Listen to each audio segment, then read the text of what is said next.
ഇനി ഈ ബിൽഡിങ്ങിനാണ് വേൾഡിലെ one of the most expensive penthouse. ഈ ബിൽഡിങ്ങിൻ്റെ 75th ഫ്ലോറിൽ പെൻറ്റ് ഹൗസ് എന്ന് പറയുന്നത് വേൾഡിലെ one of the most expensive penthouse ആണ്. ഈ പെൻറ്റ് ഹൗസിൻ്റെ കോസ്റ്റ് വരുന്നത് 500 മില്യൺ ദിർഹംസ് ആണ്.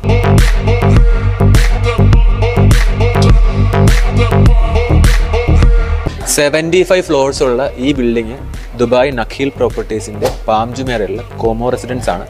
ഇതിൽ ഓരോ ഫ്ലോറിലും ഓരോ യൂണിറ്റ് ആണ്. Total 75 floors, total 75 units.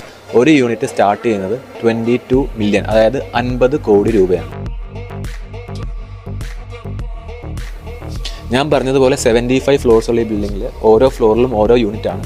ഈ യൂണിറ്റ്സിനെല്ലാം സീ വ്യൂ, അതുപോലെ palm Jumeirah view, Sheikh Zayed road view, എല്ലാ വ്യൂസും പെർഫെക്റ്റ് ആയിട്ട് കിട്ടും. അതുകൂടാണ്ട് നമുക്ക് വേൾഡിലുള്ള എല്ലാ അമ്യൂണിറ്റീസും ഈ ബിൽഡിങ്ങിൽ അവർ പ്രൊവൈഡ് ചെയ്യുന്നു. ഞാൻ ആദ്യം പറഞ്ഞതുപോലെ ഇതിൽ ഒരു യൂണിറ്റിൻ്റെ സ്റ്റാർട്ടിംഗ് പ്രൈസ്, 2 ബെഡ്റൂമിൻ്റെ സ്റ്റാർട്ടിംഗ് പ്രൈസ് 50 കോടി രൂപയാണ്.